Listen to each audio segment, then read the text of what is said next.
Hello, my friends. For today's beer review, we're going to be taking a look at Founders Brewery Red's Rye IPA. This should be an interesting offering from Founders Brewery. Basically, this is an India Pale Ale that's been brewed with rye. Now, I'm a huge fan of rye whiskey. I like rye bread, and I've had a couple of rye beers, but rye is kind of a flavor that's just unmistakable. And so I'm hoping that it's very prevalent in the aroma, yeah, but the taste especially. As far as the statistics go, this only comes in at 6.6%, which is a little bit on the lower side considering what it is, especially what brewery it's from. And it's 70 IBUs, so it will be moderately bitter, to be sure. Really no other information. I like the label artwork a lot of this old gentleman. Maybe his name is Red. And yeah, it's really nice label artwork. Been looking for this beer. I only have a single of it, so let's hope it's good. I will be drinking this today out of the IPA glass, as I do with all my IPAs. So without further ado, let's get the cap off of here. Give it a pour and a smell and a taste and see what Red's is all about. Straight out of the bottle, it pours an orangish copper color. Let's see if we can get some head on this. Very, very nice. Okay. Pour a nice finger and a half of just slightly off-white tan colored head into the light. It is a very dark, almost burnt amber, copper, red ruby sort of color, as you can see. Looks very good in a glass. There is not a significant amount of bubbles streaming up though, so I don't know how long the head is going to stick around on this, but let's give it a smell. I actually do get a little bit of rye. It's not a huge, terribly high amount in the aroma, but there's hops, grapefruit, and there's kind of a roasty, baked breadiness to this, and I think that's due in part to the rye, which almost makes it seem like it has a little bit of malt to it.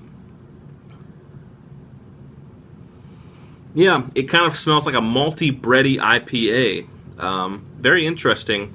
If I didn't know, and someone gave me this, I might think this was a red ale, because those tend to mix the two from the malty beers and the hoppy beers.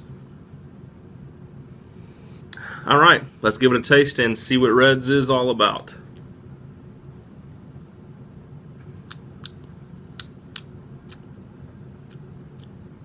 That's pretty good.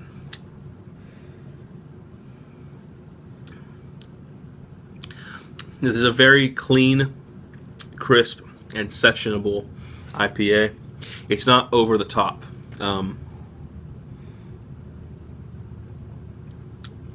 It's got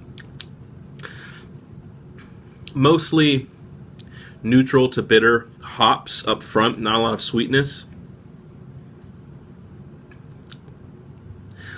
Little bit of sweetness in the middle that kind of mixes in with the bready rye, I suppose. Not too terribly much rye though. And it finishes very sharp and crisp. It's extremely sessionable. I could drink through a lot of these. Very thirst quenching too.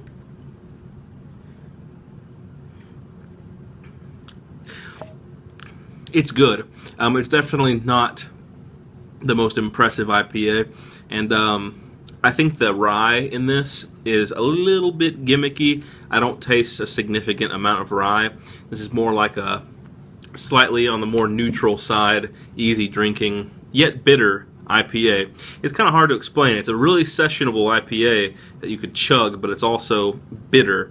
But I wouldn't say it's rye. I mean, if someone handed me this, I wouldn't say, oh wow, this tastes like there's rye in this. You'd have to kind of hunt for it. So the rye is a little bit gimmicky in this beer, but that's not to say it's a bad beer. It's a fantastic IPA. As far as the rating goes for Founders Red's Rye IPA, I'm thinking a solid 8 out of 10. It's a very good IPA, don't get me wrong. But it's definitely nowhere near the best offering from Founders, and nowhere near the best IPA that I've drank before either. I'm not sure if it'd make it on the top 10 list even. It's just a very good IPA. Anyway, hope you guys enjoyed the review of Founders Red's Rye IPA, and Join me for the next beer review, as per usual.